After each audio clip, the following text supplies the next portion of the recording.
7 дугаар бодлого. За энэ мөн адил англи цагтай Kirchhoff-ийн хуулийг ашиглаж бодох бодлого байна. За тэгээд энд байгаа ампер метрийн заалт нь 2 ампер бол гүйдлийн хүч E1 E2 ба доотлын батарейн цахилгаан хөдөлгөч эпсилоныг ол гэсэн бодлого байна. За одоо бодлогоо бодъё. За тэгэхээр энэ загналаа цэг дээр E1 E2 гүйдлүүд энэ загналаа цэг рүү орж ийн. Тэгвэл ампер метрийн гүйдэл нь 2 ампер гэж өгөгдсөн байгаа. Ампер метрийн заалт нь 2 ампер гэж өгөгдсөн байгаа. Тэгвэл ампер метрийн гүйдлийн чиглэлийг бүгд ийшээ авчээ. Тэгэх юм бол орж байгаа E1 E2 гүйдлийн нийлбэр нь гарч байгаа 2 ампертайгаа тэнцүү. За энэ тэгштэглээс E2 тэнцүү 2-оос хасдаг нь E1 гэсэн юм тэгштгэл гаргаж ирээ. За тэгэхээр дээдлийн хүрээ. За дээдлийн хүрээний чиглэлийг бүгдээр цахилгаан үүсвэрээ нэмэх туйлын чиглэлийн дагуу нар буруу авчээ. За тэгэх юм бол 7 ом дээр унж байгаа хүчтлийг нэмэхэр тооцно.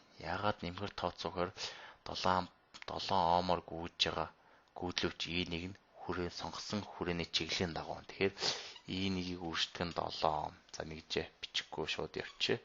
7 E1-ийг үүсгэх нь 7. За 5 ом дээр унж байгаа хүчтэл чинь 10 вольт болно. Тэгэхэд энэний тэмдгийг нэмэхэр байна. Яагаад бол 2 ампер гүйдэл нь хүрээний сонгосон чиглэлийн дагуу нэмэх нь 10. Тэнцүү. За 15 вольт цахилгаан хөдөлгөч хүчийг нэмэхэр байна. Яагаад тэгэхээр цахилгаан үүсгэгчийн нэмэх туйл нь хүрээний чиглэлийн дагуу байгаа учраас. Ийм. За эндээс шууд явах уу? Бид нар E1-ийг олж байна. За E1-ийг олвол хэдүү? Тэнцүү 5. Өөрөлдвөл E1 гэдэг чинь 5-ыг хуваах нь 7 ампер буюу за ойролцоогоор тэг 171 ампер болж байна. За одоо бүгдээрээ энэ тэгштгэлээ ол ашиглаад E2 олъё. E2 чинь 2-оос хасдаг нь E1 буюу тэг 171 тэнцүү хэдүү? Ойролцоогоор 129 ампер болж байна.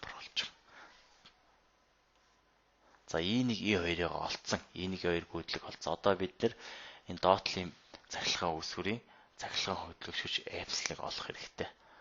За энэ дээр энэ доотлын хүрээний чиглэлийг бүгдээр нар зөв авчээ. За тэгвэл 2 ом дээр доотлын 2 ом эсрүүслэр унж байгаа хүчтэл нь тийм ээ нэмэх утгаар авна. Яагаад гэвэл энэ маань гүйдлийн чиглэл нь хүрээний чиглэлд ижил байгаа учраас E2-ыг үүсгэх нь 2 гэсэн. За 5 ом дээр унж байгаа хүчлийг бас нэмэхээр авна. Яагаад тэгэхээр 2 ампер гүйдлийн чиглэл нь хүрээний чиглэлд ижлэн. Тэгэхээр 10 вольт гэсэн. Тэнцүү цахилгаан энэ хоёр хүчлэлийнх нь нийлбэр цахилгаан хөдөлгөч хүч эпсилонтойгоо тэнцүү байх хэвээр. За тэгэхээр цахилгаан хөдөлгөч хүчнийхээ тэмдгийг нэмэхээр авна. Яагаад гэвэл үүсвэрийн нэмэх туйл нь хүрээний чиглэлд ижлэн эпсилон. E2 нь 129 гэд бид нар мэдж байгаа. За тэгэхээр 129-ийг 2-оор үржүүлэхээр 258 болно. 10 дээр 258-ыг нэмэхээр цахилгаан хөдөлгөч хүч эпсилон 1258 вольт болно. За ингээ бодлогын хариунууд гарчлаа.